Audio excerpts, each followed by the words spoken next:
First, log in to your YouTube account.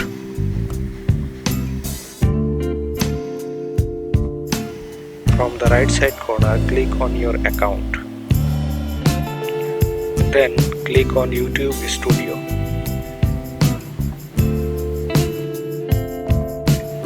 On the left side, click on Content. Here you can see your uploaded video list.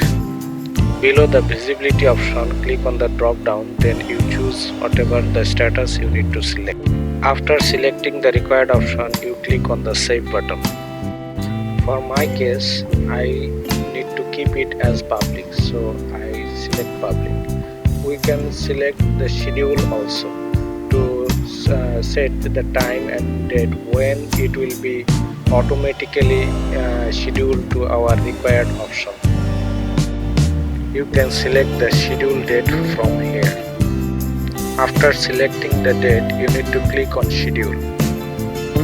If you think it's helpful, then please like and subscribe.